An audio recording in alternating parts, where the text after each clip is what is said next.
बिस्मिल्लाहिर्रहमानिर्रहीम, अस्सलाम वालेकुम नाज़रीन, आप देख रहे हैं 92.8 विद सादिया अफसाल। नाज़रीन, कल कराची में एक इंतहाई अफसोसनाक वाक़या जो पेश आया जब मारूफ आलिम दीन जामिया फ़ारूकिया के मौलाना आदिल साहब को उन पर कातलाना हमला हुआ, उनको जाँ बहक कर दिया गया। वज़ीर आज़म इमरान ख़ान ने इसकी इंतहाई शदीद अल्फाज में मज़म्मत भी की है। आर्मी चीफ़ जनरल क़मर जावेद बाजवा साहब की तरफ से भी मज़म्मती पैगाम आया है और उन्होंने ये कहा है कि पाकिस्तान दुश्मनों की जानिब से पाकिस्तान का अमन ख़राब करने की कोशिश की गई है। कल वज़ीर आज़म ने इसके बाद एक ट्वीट भी किया और उन्होंने कहा कि 3 महीने से ये सिलसिला जारी है भारत की तरफ से कि किसी न किसी तरीके से यहाँ पर फ़िरका वाराना फसादात जो हैं वो कराए जाएँ, यहाँ पर जो सुन्नी शिया हैं उनको लड़ाया जाए मुख्तलिफ़ सेक्ट्स के दरमियान। क्या कहा उन्होंने, ज़रा वो भी दिखाइएगा, क्योंकि ये क्लिप उन्होंने एक इंटरव्यू में कुछ दिन पहले कहा था और उन्होंने अपनी ट्वीट में इसको टैग भी किया। ये जो हिंदुस्तान कोशिश कर रहा है, हिंदुस्तान किस वक्त कोशिश किया, किसी ना किसी तरह पाकिस्तान के अंदर इंतशार फैलाए, शिया सुन्नी की लड़ाई करवाए। ये हमें पहले 3 महीने से पता था कि इन्होंने शिया सुन्नी के अंदर पूरा इंतशार करने की कोशिश की। पहले इन्होंने फैसला किया था शिया और सुन्नी के उलमा को कत्ल करवाएं, असैसिनेट करवाएं। वो अल्लाह का शुक्र है हमारी एजेंसी से पकड़ लिया सही टाइप पे। यहाँ इस्लामाबाद में 2 दहशतगर्द ग्रुप्स पकड़े। तो वज़ीर आज़म ये कह रहे हैं कि इस किस्म की कार्रवाइयाँ पहले भी करने की कोशिश की गई। उन्होंने ट्वीट में ये लिखा भी है कि चंद महीने से हमने ऐसे काफ़ी अटेम्प्ट्स जो हैं उनको जो है वो ख़त्म किया है, नाकाम बनाया है। इंडिया की तरफ से ऐसी कोशिशें की गई हैं, लेकिन सवाल यहाँ पर यह है कि वज़ीर आज़म को इस बात का भी यकीन है कि ये जो तमाम चीज़ सियासी एक्टिविटी अपोजिशन की तरफ से हो रही है, क्योंकि इन्होंने कन्वेंशन सेंटर में जो खिताब किया था वहाँ पर वज़ीर आज़म ने कहा कि हमें मालूम है कि इनके पास पैसा आ रहा है, इनकी फंडिंग हो रही है। इस पे बात करेंगे। दूसरी तरफ हम देख रहे हैं कि हुकूमत फिर ये बात कर रही है कि जो पब्लिक गैदरिंग्स हैं इससे बड़ा ख़तरा हो सकता है, क्योंकि कोविड की जो दूसरी लहर है वो इस वक्त आ रही है। मुख्तलिफ़ जगहों पे हम देख रहे हैं कि स्कूल्स वगैरह बंद करने की बात हो रही है, कहीं पर फिर से स्मार्ट लॉकडाउन का जिक्र भी हो रहा है। तो ऐसे में ये जो PDM की तहरीक है जो कि 16 अक्टूबर से गुजरांवाला के जलसे से जिसका आगाज़ होने जा रहा है, वो कहाँ पर खड़ी होगी। कल बड़ा जिक्र हुआ आर्मी चीफ़ के उस बयान का जिसमें उन्होंने ये कहा कि हम आइन और कानून की रहनुमाई में मुंतखब हुकूमत की मदद जारी रखेंगे। यहाँ सब अच्छा होगा, आर्मी चीफ़ ने ये कहा, और आइन और कानून की रहनुमाई में मुंतखब हुकूमत की जो सपोर्ट है वो आर्मी जारी रखेगी। आज एक और चीज़ पे भी बात करेंगे जो कि सबसे बड़ा मसला इस वक्त पाकिस्तानियों का बन चुका है और इससे कोई भी इनकार नहीं कर सकता, खुद हुकूमती लोग इसको मानते हैं, और वो है महंगाई।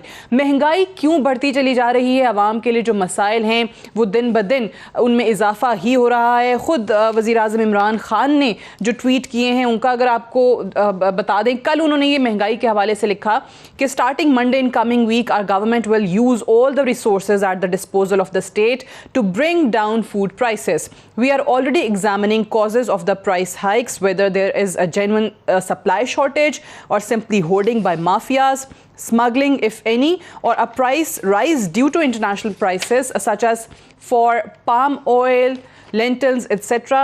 From next week, we will have our strategy in place and action will begin using all state organizations and resources to bring down food prices. वज़ीर आज़म मान तो रहे हैं कि महंगाई है, लेकिन ख़ुद भी जो इन्होंने इसमें रीज़न्स बताने की कोशिश की, हुकूमत को 2 साल में ये पता ही नहीं चल रहा कि भाई कोई जेन्युइन सप्लाई शॉर्टेज है, जैसे कि वज़ीर आज़म ने लिखा, क्या सिर्फ ज़ख़ीरा अंदोज़ी जो माफियाज़ की तरफ से हो रही है वो है, स्मगलिंग इशू है, 2 साल के अंदर क्यों नहीं पता चल रहा। आज ही अगर हम बात करें कि जो आटे का बहरान है मुल्क में वो शिद्दत फिर से इख्तियार करता चला जा रहा है, आटे की कीमत जो है वो बढ़ती चली जा रही है। आज ये हुआ कि जो 15 किलो का आटे का थैला है 950 रुपए, उससे ज़्यादा कीमत बढ़ गई और ये नाकस क्वालिटी वाला आटा है। फिर 860 रुपए में जो पिछले दिनों 20 किलो का आटे का थैला मिल रहा था वो कहीं पर दस्तयाब ही नहीं है। आखिर इन चीज़ों की तरफ कब तवज्जो दी जाएगी, आज इसी पर बात करेंगे। डॉक्टर यास्मीन राशिद साहिबा हमारे साथ मौजूद हैं, सीनियर रहनुमा पाकिस्तान तहरीक इंसाफ की, वज़ीर सेहत पंजाब हैं, आपका बेहद शुक्रिया।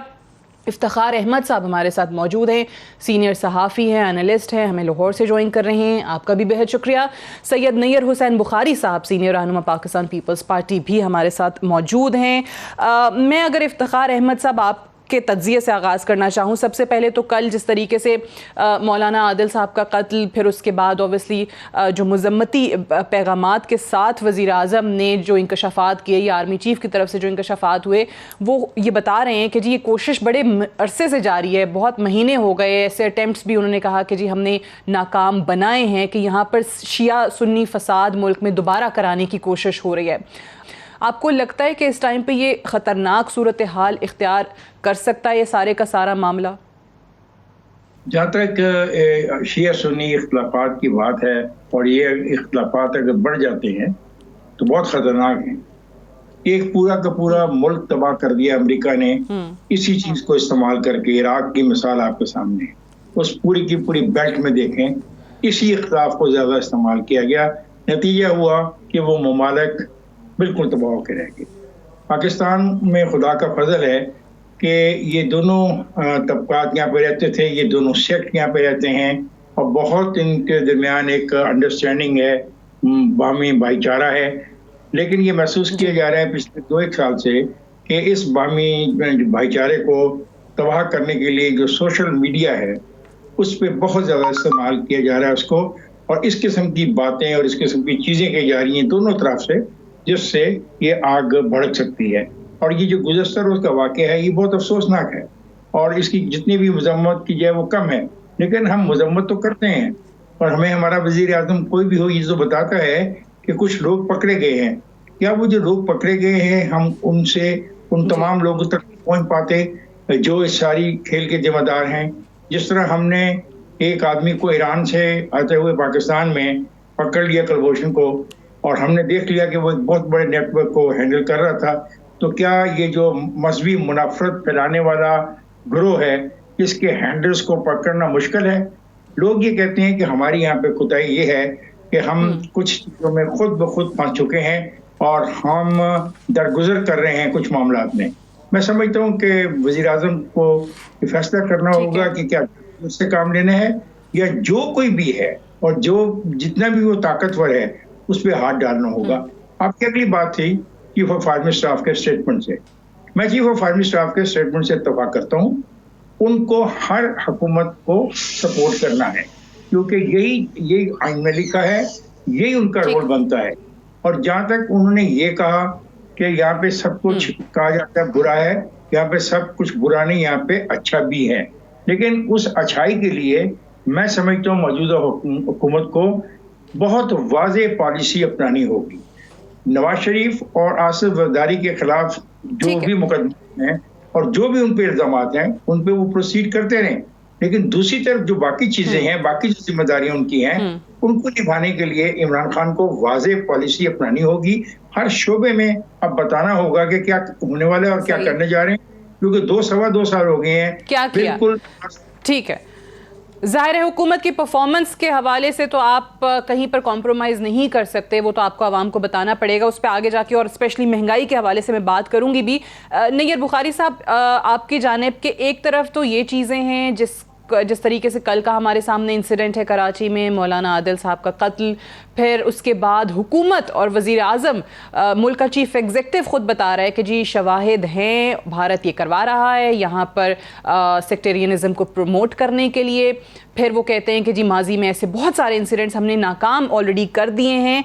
लेकिन इसके साथ ही एक बड़ा इल्ज़ाम जो अपोजिशन पर लगना शुरू हो गया, खुसूसी तौर पे PDM तहरीक को सामने रखते हुए वफाकी वज़रा और वफाकी वज़ीर फवाद चौधरी का यहाँ पे मैं हवाला दूँ, जो अपोजिशन पर ये इल्ज़ाम लगा रहे हैं कि जी रियासत को जो सबसे बड़ा दरपेश इस वक्त चैलेंज है अपोजिशन तहरीक में, वो मज़हब कार्ड का इस्तेमाल है।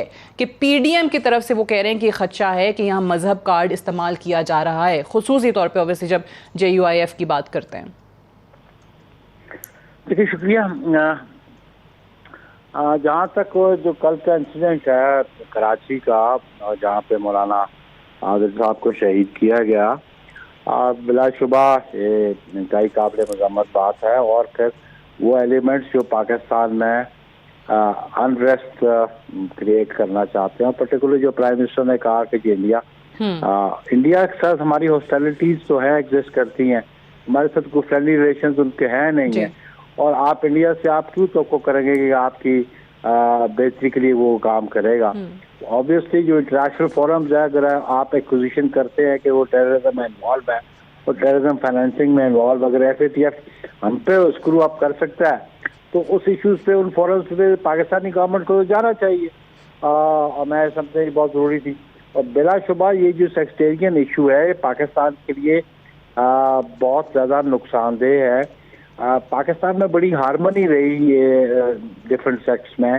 80s के बाद ये सारा क्रॉप अप हुआ ये सारा इशू, और उस पर बड़ा सख्ती से अमल दरामद करना पड़ेगा हुकूमत को और अदारों को कि ये जो है ये बाहर का दुश्मन शायद आपको इतना नुकसान ना पहुंचा सके जितना नुकसान आपकी पाकिस्तान की इंटेग्रिटी को और सालमियत को इस सेक्टरियल इशू से होगा। पर्टिकुलरली अभी आपने जो बात की जो PDM के हवाले से, देखिए PDM ने एक 26 पॉइंट्स जो रेजोल्यूशन जिसको एक्सेप्ट किया और सारे जो मेंबर्स थे, लीडरशिप थी, वो सिग्नेटरी हैं उसके, तो उन्हीं कन्फाइंस में PDM की जो है तहरीक वो चलेगी और उसके लिए एक प्लान ऑफ एक्शन प्लान भी दिया हुआ अमल दरामद करेंगे। लेकिन एक कैटेगोरिकली आप ये देखें कि इस PDM में जहाँ मजहबी जमातें हैं, वहाँ पे लिबरल्स प्रोग्रेसिव जमातें भी मौजूद हैं, लेकिन उनका जो मेन ट्रस्ट हुआ है वो है, लेकिन वो स्पेसिफिकली जिक्र कर रहे हैं कि जी जो मदरसे के बच्चे हैं उनके वो जो डंडा बरदार जुलूस हैं उससे मजहबी जज्बात सुलझाने की कोशिश करेंगे, फिरका वाराना कशीदगी में इजाफा होगा, ये इल्जाम लगाया जा रहा है इस वक्त। देखें ये लास्ट ईयर भी 2019 में भी इन्होंने ये एलिगेशन लगाए थे, मौलाना साहब ने जब यहाँ पे सिट इन किया, उस वक्त भी चेयरमैन बिलावल भुट्टो जरदारी बड़े कैटेगोरिकली कहा था कि जी हम तो इसको रिलीजियस कार्ड को कभी भी इस्तेमाल नहीं करेंगे। अगर रिलीजियस कार्ड होगा तो फिर खाली एक सेक्ट की बात नहीं होगी, सुन्नी की भी होगी, शिया की भी होगी, बरेलवी की होगी, देवबंदी की भी होगी, फिर बाकी मजहबों की भी बात होगी। लेकिन इस पे तो पाकिस्तान पीपल्स पार्टी और उसकी क़यादत बड़ी क्लियर हेडेड है कि ये कार्ड पाकिस्तान की सियासत के लिए ये मौजू नहीं है और कभी भी मजहब को सियासत में इन्वॉल्व नहीं करना चाहिए। बिल्कुल सही है। डॉक्टर यास्मीन राशिद साहिबा, ये जो एक तरफ इस किस्म की चीज़ें हैं, ये कल वाला एक सैड इंसिडेंट हमारे सामने है, फिर पब्लिक गैदरिंग्स नहीं होनी चाहिए, कोविड के पस मंज़र में भी ये बहुत सारी चीज़ कही जा रही है हुकूमती वज़रा की तरफ से, लेकिन ऑब्वियसली इससे इनकार नहीं किया जा सकता कि उनका जमहूरी हक़ है अपोजिशन का जलसे जुलूस करने का।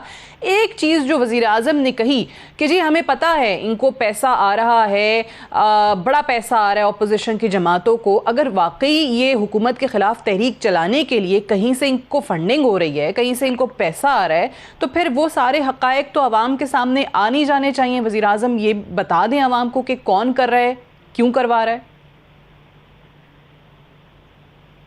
सादिया, सबसे पहले तो जो आपने सवाल किया है ना कि जो सिचुएशन इस वक्त इमर्ज कर रही है, तो एक बात मैं आपको बताऊं कि pandemic, first of all we'll talk about corona. ये पेंडेमिक ख़त्म तो हुआ नहीं है, ये तो आप बात मानती हैं खुद भी, क्योंकि अगर हर रोज़, मैं तो कहती हूँ पंजाब के फिर बाकी सूबों के मुकाबले में हालात बेहतर है, लेकिन अगर 77 या 80 या 100 केस रोज़ाना नए आते हैं तो आहिस्ता आहिस्ता वो केस ऐड अप कर रहे हैं ना, वो तो नंबर्स आर एडिंग अप।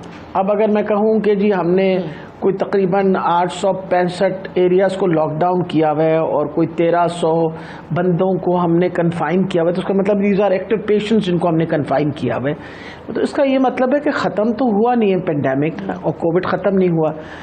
दो बहुत बड़ी मजबूरियां थी हमारी। एक तो आप देखिए, ये भी समझें कि अगर हम मुसलसल लॉकडाउन मेंटेन करते तो हमारे लिए जो मईशत का पहिया दोबारा चलाना बहुत ही मुश्किल होता। इतनी बड़ी बड़ी आपकी इकॉनमीज़ जो हैं वो दुनिया की तबाह हो गई हैं इस वक्त कोविड की वजह से।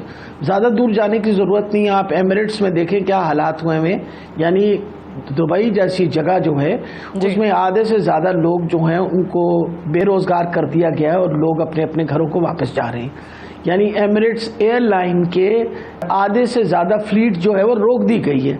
सो बेसिकली ये pandemic is affecting the economy of every country, हर मुल्क की इकोनॉमी, ये तो नहीं हो सकता कि पाकिस्तान की इकोनॉमी पे उसका असर ना हुआ हो, लेकिन अल्लाह ने बड़ी मेहरबानी की कि जो तादाद आज हमारे हमसाए मुल्क के अंदर हालात हैं वो अल्हम्दुलिल्लाह इस वक्त पाकिस्तान में नहीं है, उनसे बहुत बेहतर हमारे हालात हैं। तो हमें हर तरीके से हिफाजती तदाबीरें इख्तियार करनी चाहिए कि हम ये जो वायरस है, ये वायरल इन्फेक्शन, इसकी रोकथाम में हम सबको हिस्सा लेना चाहिए। चाहे इसके अंदर आप अपोजिशन हो, मैं हूँ, आप है, हर बंदे को एक फर्ज समझना चाहिए, क्योंकि पाकिस्तान की बात हो रही है ना, पाकिस्तान की मईशत की, पाकिस्तान के लोगों की सेहत की बात हो रही है।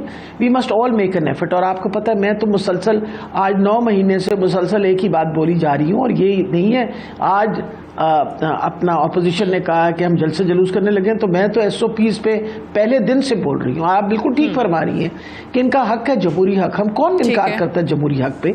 मकसद ये है कि SOPs फॉलो करें, और आपके सामने SOPs फॉलो कोई नहीं करता, और फिर वही केसेस अगर बढ़ गए और फिर उसकी बात है, फिर कौन जिम्मेवार होगा। अभी आप कराची में देखिए कि लॉकडाउन होने शुरू हो गए, लेकिन हुकूमत के खुद की तरफ से भी तो देखें ऐसा एक ये चीज देखने को मिली। वजीर आजम साहब ने जो परसों वो किया, खिताब किया कन्वेंशन सेंटर में, वो समझ में आता है, उसमें सब प्रॉपर हर SOPs जो हैं वो फॉलो हुए थे। बट कल हुकूमत ने लियाकत बाग में पिंडी में जलसा कर लिया, अब वहां पे भी कोई SOPs फॉलो नहीं हो रहे थे। वो एक अलग बहस है कि भाई कितने लोग आए, लोग कह रहे हैं कि जी हुकूमत को करना ही नहीं चाहिए था, ऑपोजिशन से घबरा के आप अपनी जो पावर है उसका मुजाहरा इस तरीके से करने की कोशिश कर रहे थे, लेकिन वहाँ SOPs फॉलो नहीं हुए। आप बिल्कुल सही फरमाती हैं। उसके ऊपर बाकायदा मैंने खुद पर्सनली रेप्रिमांड किया और मैंने मना किया कि आइंदा आप इस तरह की कोई एक्टिविटी नहीं करेंगे, ठीक है, जिससे मतलब अगर मैं आपसे कह रही हूँ और बाकियों से कह रही हूँ तो उनसे भी कहा है, मैंने उनसे भी बहुत नाराजगी का इजहार किया कि आप मेहरबानी करके आपने SOPs क्यों नहीं फॉलो किए। आपने जब ये कन्वेंशन की तो you should have been wearing mask, you know. अब मकसद ये है कि ये हम सब पे जिम्मेवारी बनती है, चाहे हुकूमत हो या अपोजिशन हो या कोई भी हो। एक तो ये बात हो गई, इसलिए ये हमें बार बार एम्फसाइज करना पड़ेगा कि जिम्मेवारी हर पाकिस्तानी पे है। It is not who is in the government, who is not in the government, who is in the opposition.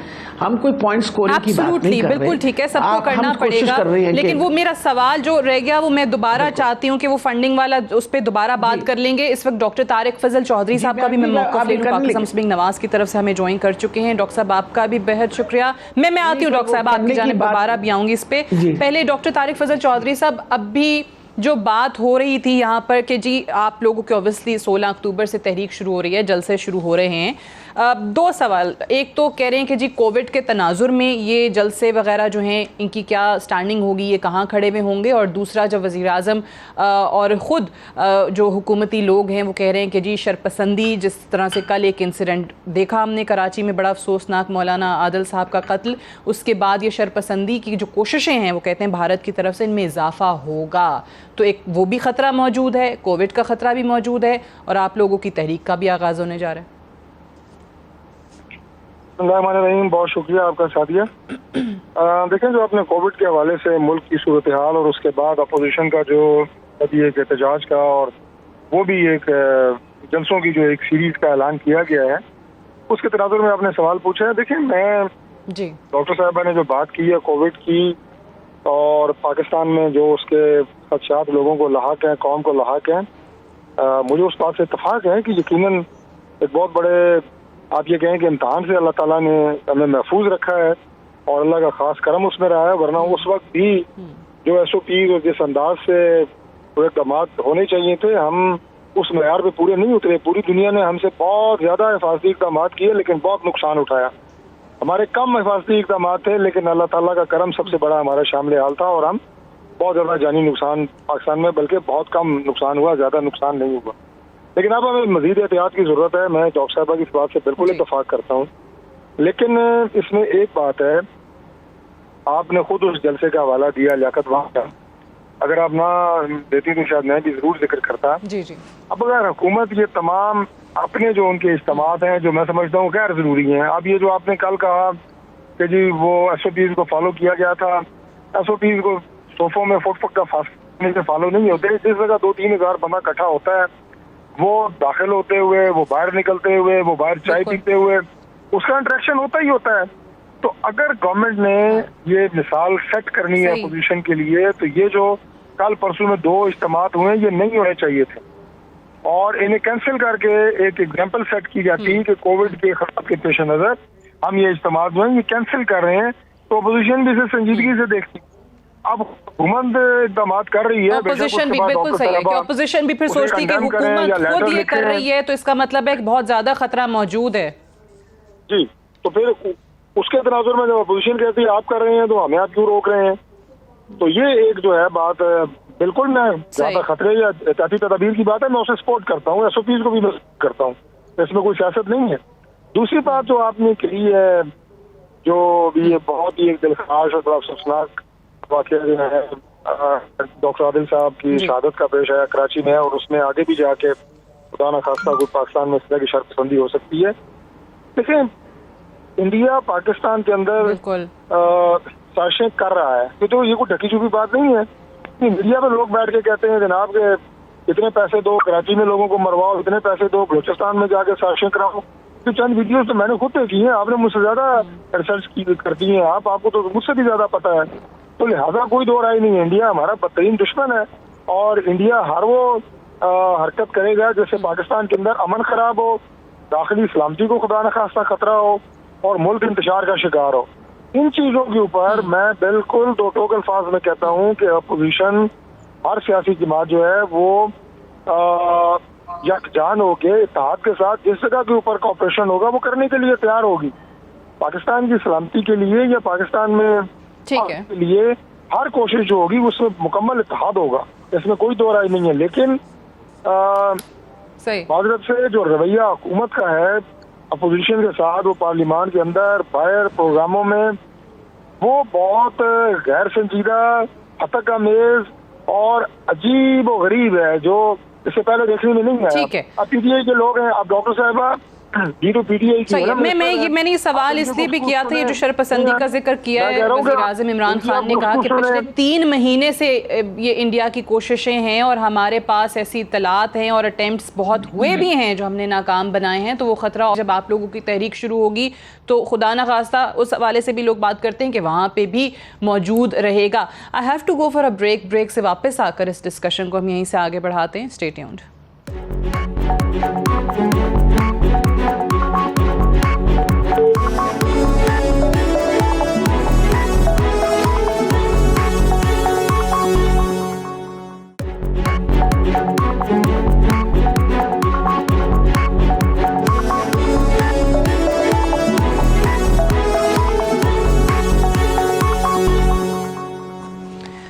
Welcome back programme में एक बार फिर से खुश आमदीद। इफ्तिखार साहब, ये जो PDM है अपोजिशन की तहरीक 16 से जिसका आगाज़ होने जा रहा है, एक तरफ ऑब्वियसली हुकूमत ये कहती है कि जी मज़हब कार्ड का ख़दशा है, ये लोग इस्तेमाल करेंगे या कर रहे हैं और रियासत के लिए सबसे बड़ा चैलेंज ही वो मज़हब कार्ड का इस्तेमाल है। फिर दूसरी तरफ वज़ीर आज़म का ये कहना कि हमें पता है कि इनको बहुत पैसे आ रहे हैं। लेकिन आपको क्या लग रहा है कि ओवरऑल इस तहरीक में, इस अलायंस में कितनी जान है? क्या वाकई हुकूमत के लिए कोई ख़तरा हो सकता है?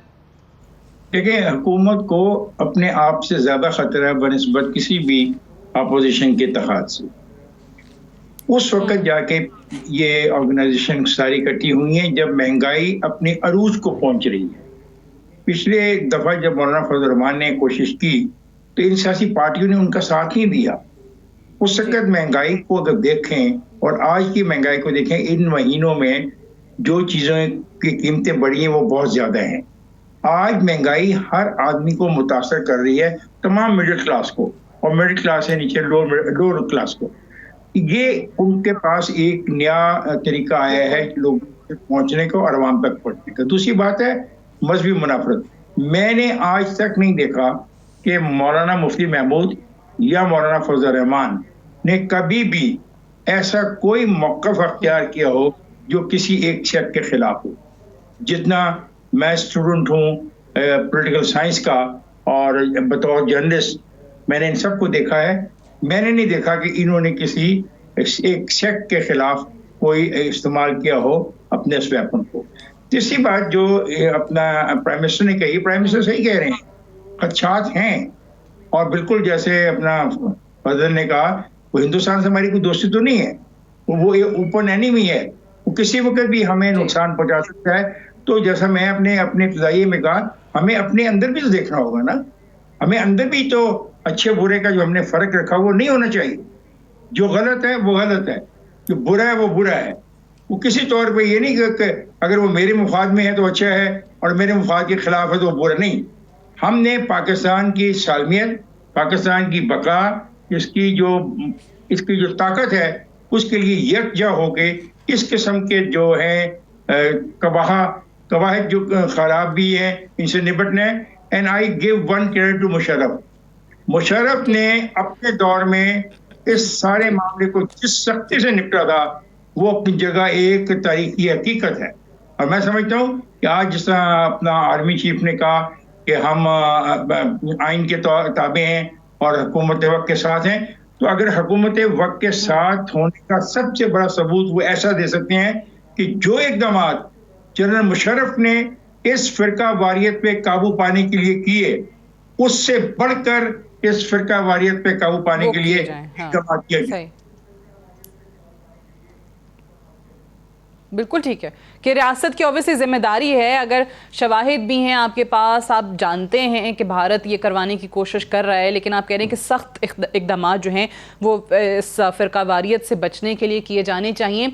नैयर बुखारी साहब, ये बताइएगा कि अच्छा, मेरे ख्याल से उनकी कॉल ड्रॉप हो गई है। डॉक्टर यास्मीन राशिद साहिबा, जो इफ्तिखार साहब ने बात की उसी को आगे बढ़ाते हुए कि ये हुकूमत के लिए इस वक्त सबसे बड़ा चैलेंज जो है, शायद वो ये रैलियाँ जलसे नहीं हैं, ये हुकूमत के लिए महंगाई वो सबसे बड़ा चैलेंज है। अब वज़ीर आज़म साहब का ट्वीट मैंने इंट्रो में दिखाया था। क्या वजह है कि 2 साल में महंगाई के मामले को लेकर अभी तक यही समझ नहीं पा रही हुकूमत कि भाई ये प्राइस हाइक जो है वो क्यों होती है? स्मगलिंग है, होर्डिंग है, जो माफिया का जिक्र वज़ीर आज़म 2 सालों से कर रहे हैं, उस माफिया के ख़िलाफ़ क्या हुआ है, क्या लोगों को सज़ाएं मिली हैं, कितने लोग पकड़े गए हैं, वो भी अभी भी 3-4 रीज़न्स लिख दिए वज़ीर आज़म साहब ने कि देखेंगे। तो 2 साल में ये चीज़ें पता क्यों नहीं चल पा रही? आप पहले तो सबसे कोशिश करें समझने की कि 2 साल हुआ है हमें हुकूमत लिए हुए। इट्स बीन 2 years 1 month जब हमने हुकूमत ली। और मैं आपको ये बता दूं पंजाब के हालात क्या थे। हमारे पास पंजाब में 100 अरब रुपए, no it's not a small figure, 100 अरब के डिसऑनर्ड चेक्स हमारी पिछली हुकूमत देके गई हुई थी, जिनको हमें ऑनर करने पड़े। जब आप महंगाई की बात करते हैं तो it involves the sort of economy that we develop. जब हम लोग आए हैं उसके बाद ये नहीं था कि इकोनॉमी हम आए हैं तो एकदम economy was already going downhill. उसके बाद पिछले 9 महीने से हम कोविड के साथ डील कर रहे हैं। आप कोविड के फैक्टर को क्यों बाहर कर रही हैं? वजह यह है कि Covid factor has affected the economy of the world. दुनिया भर की इकोनॉमी पे उसका असर हुआ है। तो कोई हमारे पे कोई आपका ख्याल है, जिस तरह तारिक चौधरी साहब ने कहा कि जी हमने कुछ नहीं किया और हिफाजती तदाबीर, ये अल्लाह की, बिल्कुल कोई शक नहीं है, अल्लाह की मेहरबानी है कि अल्लाह ने हमारे पे करम किया और वो हालात नहीं बने जो बनी। पर ये तो आप ना कहिए ना कि हुकूमत ने कुछ किया नहीं। मेरा ख्याल है जितना कोऑर्डिनेटेड एफर्ट कोविड के बारे में हुआ है, जिसके अंदर सारे सूबों ने मिलके, जिसके अंदर चाहे सिंध हो, पंजाब हो, खैबर पख्तूनख्वा हो, कोऑर्डिनेटेड एफर्ट करके, मैं आपको बता रही हूँ कि एक वक्त था कि पंजाब के अंदर 23,000 लोग जो थे वो हमने आइसोलेट किए हुए थे। और हम कितना बुरा भला हमें लोग कहते थे और कितना कहते थे कि ये जुल्म कर रहे हैं। आपको याद है एक्सपो सेंटर का कि जो लोगों को बंद कर रखा है। ये बात नहीं थी, बात ये थी आप वो 1000 इन्फेक्टेड बंदों को जब होम आइसोलेशन पे भेज देते तो वो 1000 बंदों ने 10,000 को और को इन्फेक्शन लगानी थी। ये तो बात आप मानती हैं। और ये बात आपके सामने आई कि मई के महीने में फिर जब हमने होम आइसोलेशन की परमिशन दी तो उसके बाद नंबर, अच्छा अब एक सुन लीजिए ना सिर्फ, अब मकसद ये है कि कोविड के ऊपर it was a herculean effect.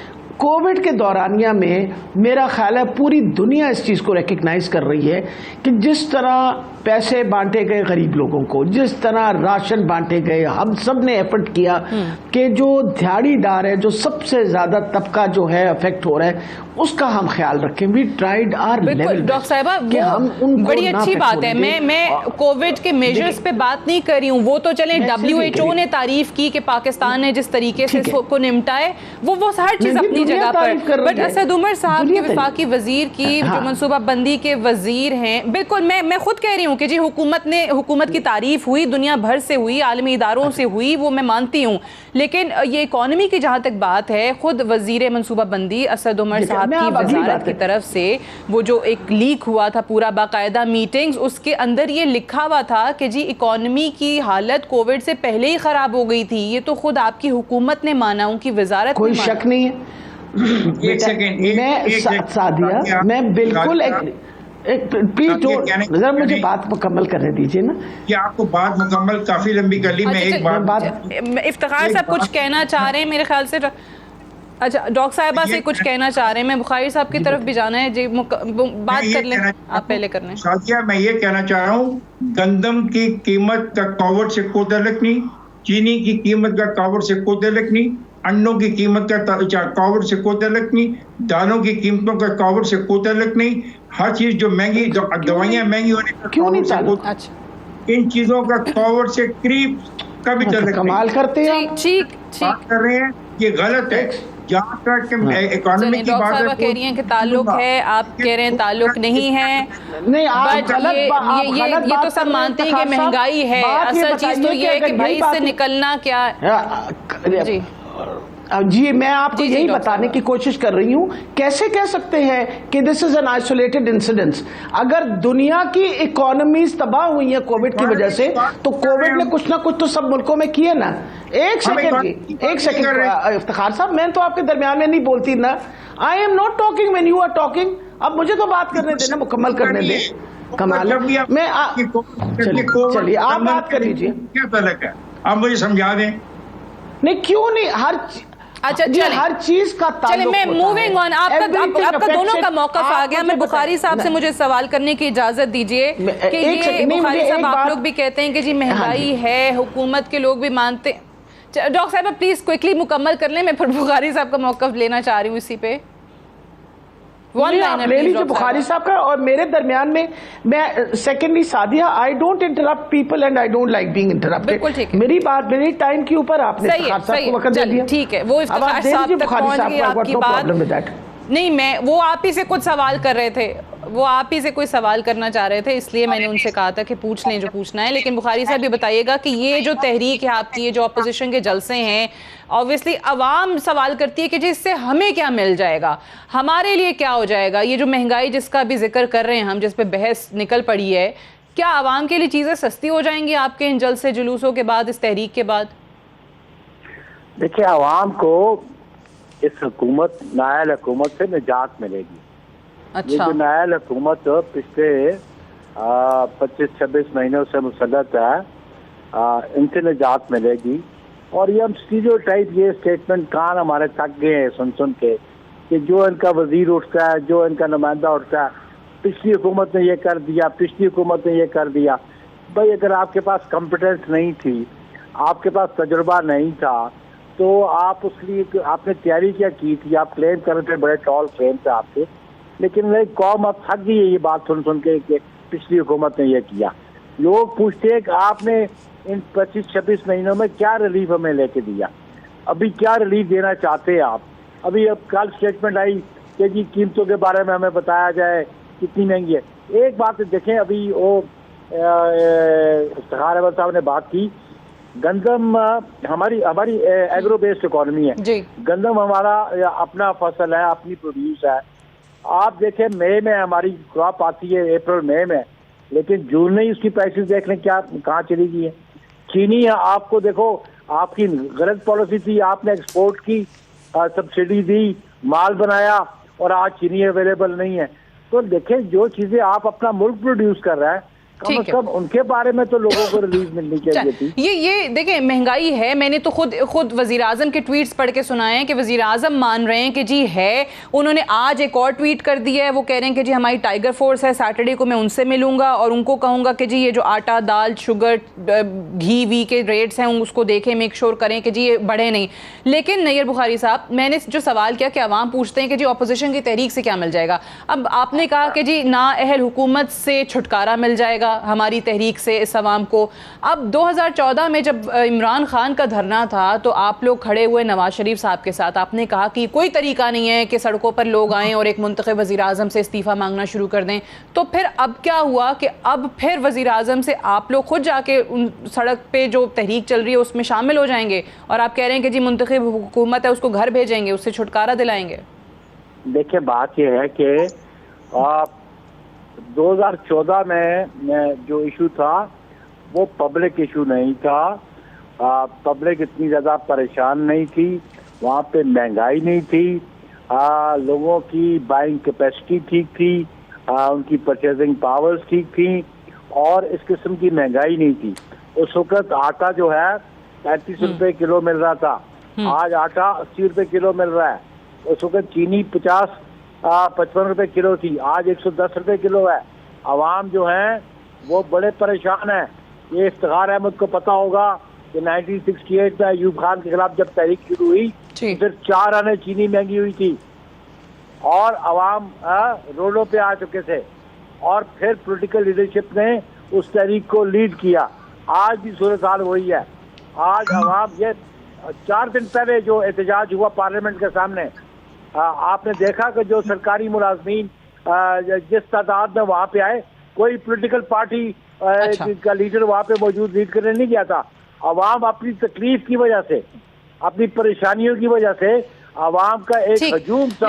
Okay, आप ये कह रहे हैं कि क्योंकि 2014 में अवामी इशू नहीं था इसलिए आप मुंतखब हुकूमत के साथ खड़े हुए थे। अब जो है वो अवामी इशू है, अवाम के मसाइल है, महंगाई है, इसलिए आप इस तहरीक का साथ देंगे।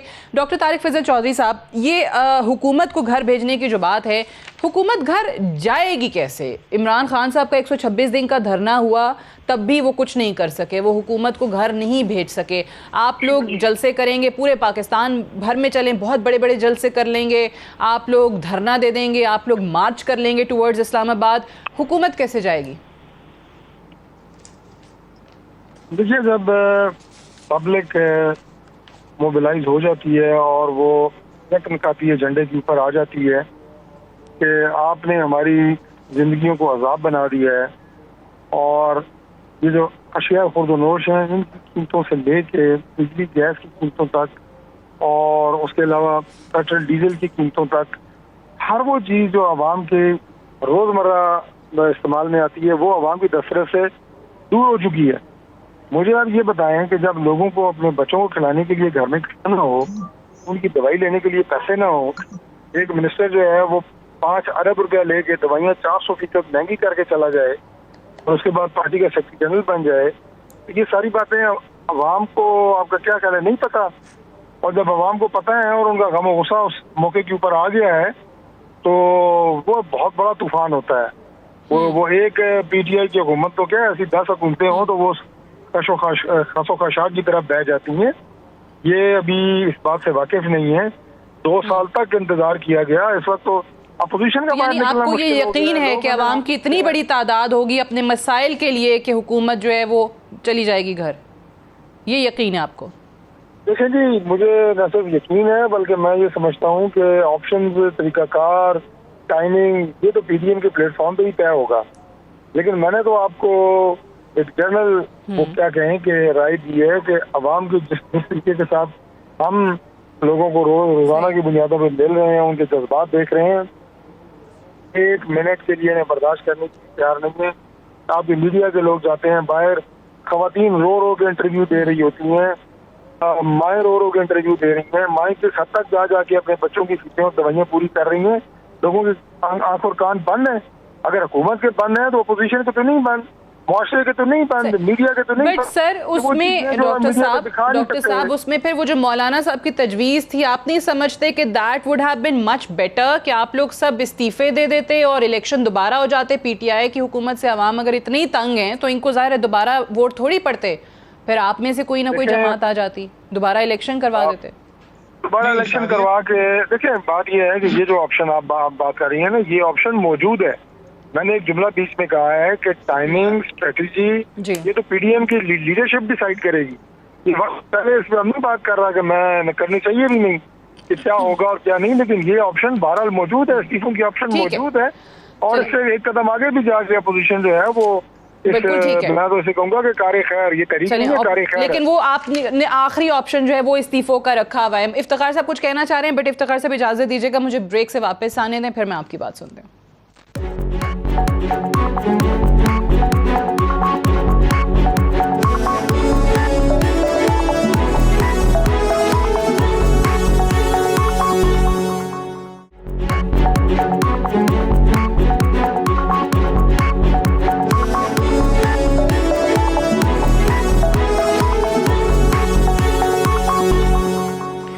वेलकम बैक प्रोग्राम में एक बार फिर से खुशामदीद। जी इफ्तिखार साहब, आप कुछ कहना चाह रहे थे ब्रेक पे जाने से पहले। सर ये डॉक्टर साहब तशरीफ रखती हैं? जी जी डॉक्टर साहब तशरीफ रखती हूँ। मैं डॉक्टर साहब आपसे इंतहाई माजरत करता हूँ कि आपको मेरी बातों से दुख पहुँचता है। मैं आपका और आपके तमाम खानदान का दिल से एहतराम करता हूँ, इसलिए नहीं, आज से नहीं, जब मैं बहुत छोटा होता था, और मैं आपसे उम्र में छोटा हूँ, तो ठीक है आप मुझे झाड़ सकती हैं। चलें अब बात करते हैं। जो बात आपने कही कि इस्तीफों की, असल में मौलाना फजल रहमान की बात उस वक्त इनको इसलिए समझ नहीं आ रही थी पीपल्स पार्टी वालों को कि वो इक़्तिदार में थे। अब इक़्तिदार के दौरान जब उनको मुश्किलात आई, 18वीं तरमीम के बारे में आई, NFC अवार्ड के बारे में आई, उनको जजीरों के बारे में आई, गवर्नर राज की बात की गई उसके बारे में आई, उनके मामला में मदाखलत की गई उसके बारे में आई, और फिर हतमी तौर पे इन बारिशों के बाद जो कुछ भी वहाँ पे कोशिश की गई कि किसी न किसी तौर पे उसकी आड़ में उनसे सारी ताकत छीन ली जाए और वहाँ पे किसी एक आदमी को बिठा के इक़्तिदार उसके हवाले कर दिया जाए। उसके बाद पीपल्स पार्टी भी अभी महसूस करने लगी है कि इस तरीके की हुकूमत में रहने का कोई फायदा नहीं। और जहाँ तक पाकिस्तान मुस्लिम लीग नवाज का ताल्लुक है, ऑलरेडी उनके पास तो कुछ नहीं लूज करने को, they have already lost the Punjab. तो ये वजह बनी है, मेरा ख्याल है कि अब ये यकजा हो गए सारे। ये वजह बनी है कि उनको समझ में आ रहा है। राइट डॉक्टर साहिबा, लास्ट वर्ड मैम आपसे, क्योंकि मेरे पास आखिरी कुछ सेकंड्स रह गए हैं। One liner please. शुक्र है आपने मुझे भी टाइम दे दिया। वजह यह है कि इफ्तिखार साहब थैंक यू वेरी मच। मैं असल में आपकी भी बड़ी इज्जत करती हूँ, but I don't interrupt people and I would say. अब आगे मैं आपको बात बता दूं, जहाँ तक ताल्लुक है ना, वो फिर बात तो गलत नहीं की। इफ्तिखार साहब कह रहे हैं ये सर्वाइवल की जंग है, ये अपना नून लीग वाले और पीपल पार्टी वाले सर्वाइव करने की कोशिश कर रहे हैं। और वो बेचारे मौलाना साहब जो बाहर बैठे हुए हैं, वो अगर ये सब कुछ नहीं करेंगे तो कौन उनको याद रखेगा। Basically all of them are not working for the people. ये अगर अवाम के लिए बाकी काम करेंगे तो यकीनन अवाम निकले, लेकिन ये अवाम को पता है बड़ी अच्छी तरह, अगर ये इतने अच्छे होते तो पहले बहुत काम कर लगते। इस वक्त कराची का जो हाल है, सिंध का जो हाल है, पीपल पार्टी की हुकूमत है ना, 30 सालों से वहां है। और फिर सबसे बड़ी ये बात है कि 2008 में तो पीपल पार्टी की हुकूमत थी वहां, तो कौन से उन्होंने वहां दूध की नहरें बहा दी थी, हालात बहुत अच्छे कर दिए थे कि सारा सिंध उनके साथ खड़ा रहे।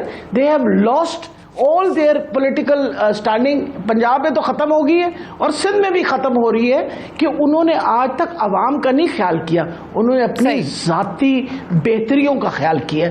तो मेरा ख्याल है वक्त आ गया, ये जरूर करें जल्द से जलूस। मैं आपसे कह रही हूँ, आपको नहीं लगता कि आवाम निकलेंगे इनके लिए? SOPs आप इनसे कहें SOPs फॉलो करें, जल्द से जलूस जरूर करें। आखिर वो देखे ना, वो जो हुक्मरान खानदान जो है, वो जो नवाज शरीफ जो बाहर बैठे हुए हैं। सॉरी डॉक्टर साहब, टाइम मेरे पास बिल्कुल खत्म हो गया। डॉक्टर यास्मीन राशिद साहब, इफ्तिखार अहमद साहब, नैयर बुखारी साहब और डॉक्टर तारिक फजल चौधरी साहब, आप सबका बेहद शुक्रिया प्रोग्राम में ज्वाइन करने के लिए। That's all for tonight. इजाजत दीजिए, खुदा हाफिज।